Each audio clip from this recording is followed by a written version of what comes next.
This is something I have been asked about so many times and have also many times been in this situation.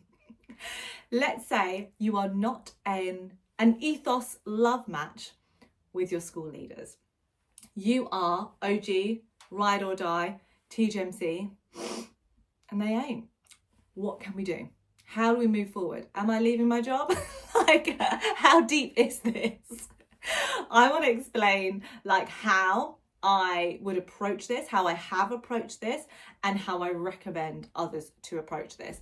But let's first of all give some space for the fact that this is so tough.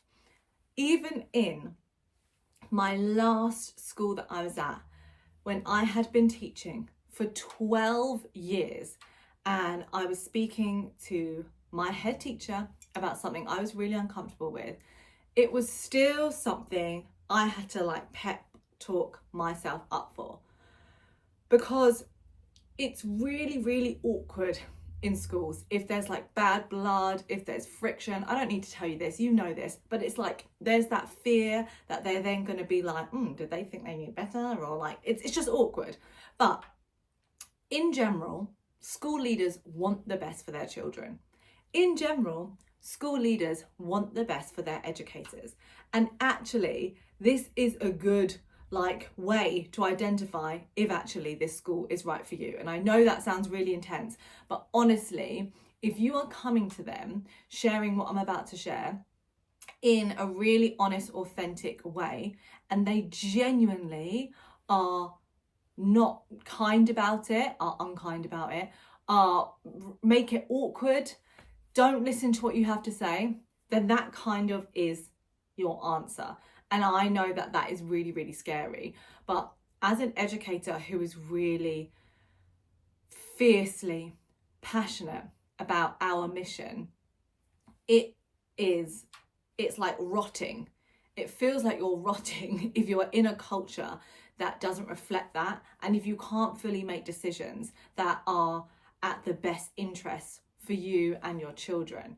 It is rotting. And I've been in that situation, and it just feels like such a pressure every day, and you're doing everything you can, but there's like this super low ceiling that is just suppressing you and your class. So that is kind of where I would be looking at in terms of if you are thinking like, is this the right school for me? It would be if you go and speak to your leaders and then the way that they receive it is hostile. Okay, so this is how I would approach it. And I always say the same thing.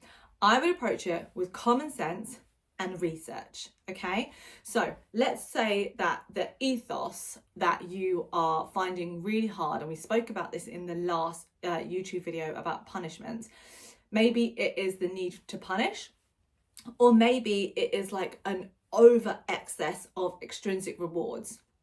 So let's focus on those, because those are the ones that are so ingrained and that are completely against TGMC ethos. Or it might be, for example, whole body listening. Yeah, the expectation is whole body listening.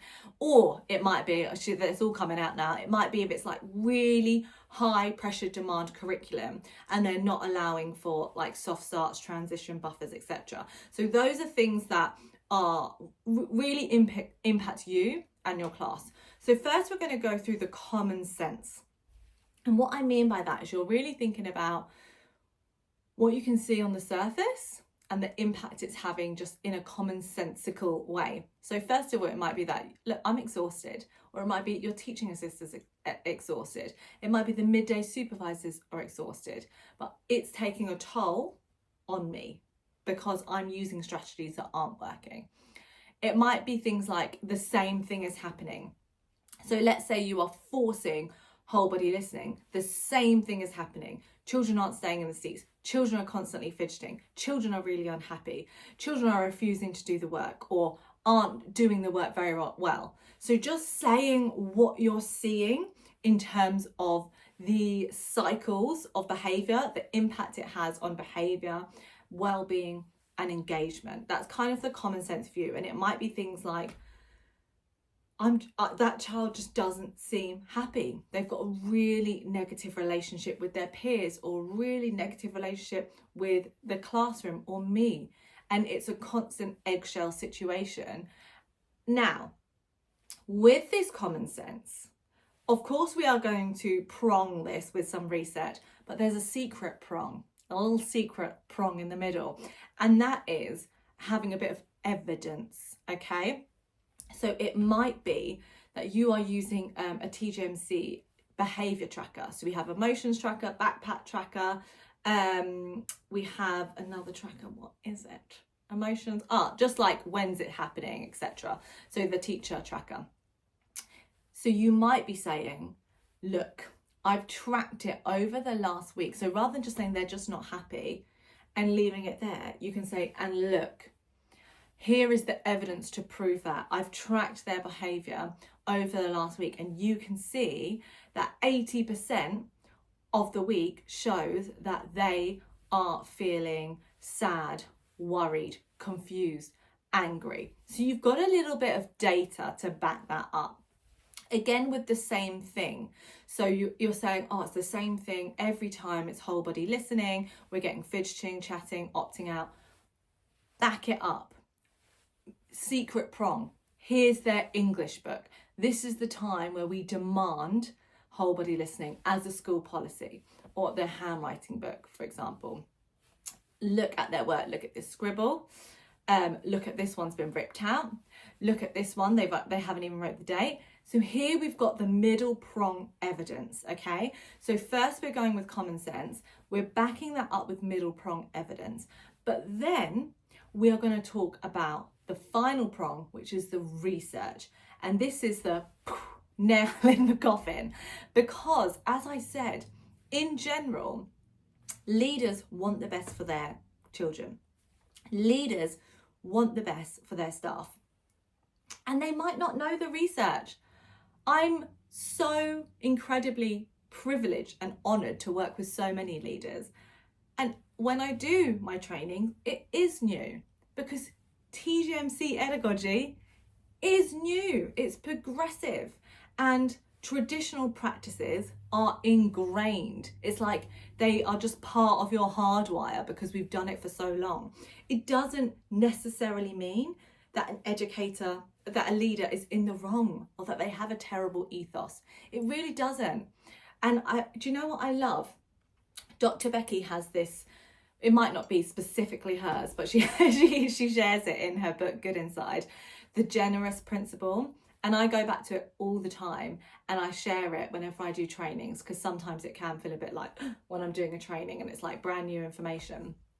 And the generous principle is everyone is doing the best they can with the tools and knowledge that they have available to them.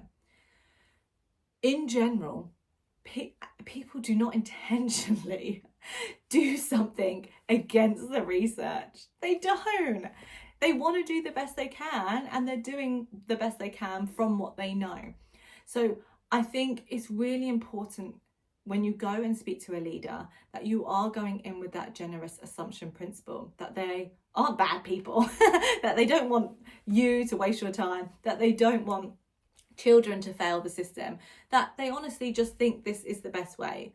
So it's coming in with the research to share that actually this research shows that that isn't the best way, and this is the alternative. So I wanted to share some with you. There's so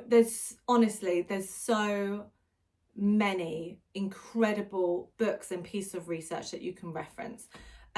First of all, in terms of connection, I would be looking at 7.5 Lessons About the Brain.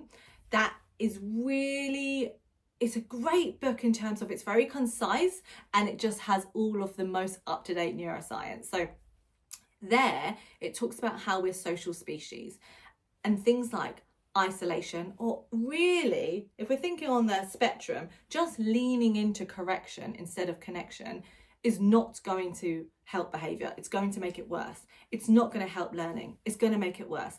it's not going to make children feel good. It's going to make them feel worse. So 7.5 lessons about brain is a really good one for that.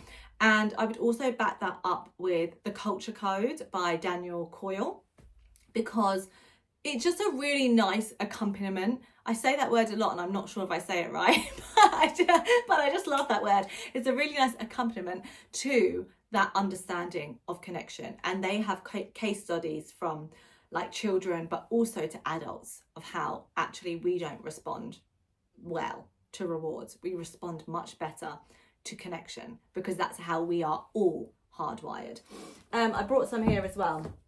Another great one is a toolkit for your emotions. So great because it's visual. So it's got all the visuals, but it's got all of the most up-to-date research about how our bodies work, how our bodies and brains work together, all of that jazz. And it backs up all of those things about connection, specifically the body budget. A to Z of trauma-informed teaching. This is going to be great because if you have children who are in negative cycles and they perhaps have complex home lives or difficult contexts, this is going to explain why you must be doing an alternative approach. Drive is going to be your babe for all things human motivation and moving away from extrinsic rewards. Early childhood and neuroscience is just one of my faves, and it is wordy, but it is so good in terms of how we learn in our brain. And I'm just moving. And why am I moving? Because of course I'm gonna grab your gals.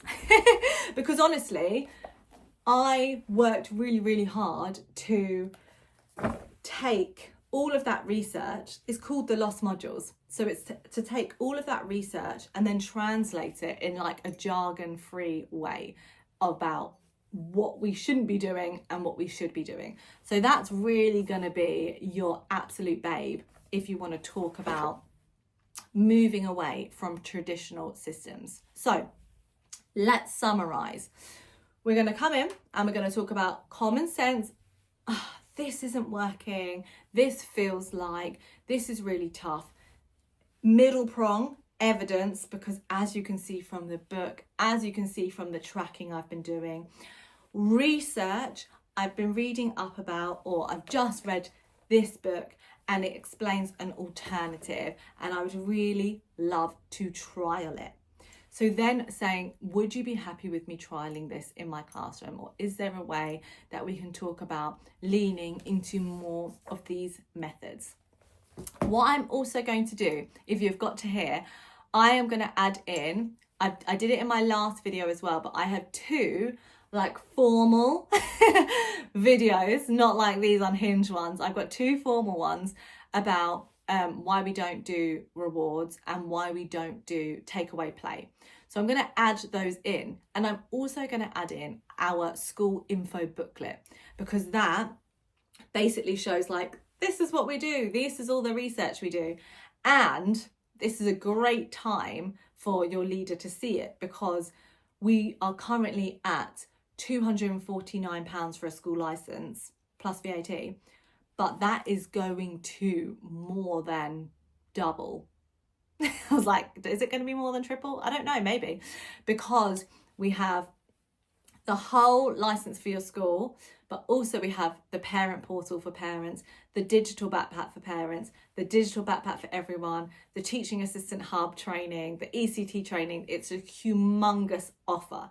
So that is going to be having a huge price increase in July. So if you get in now, you can lock that in. So it's just a really nice way to package up this meeting of like, this is how I've been feeling. And as you can see, here is the evidence. And the research actually says this. And look, here's the book if you want to read it. And I'm going to just email you this school info booklet if you're interested in more. All right, I know you have got this. And let me know if you are having this conversation. Comment below and I'll give you a little pep talk in your inbox.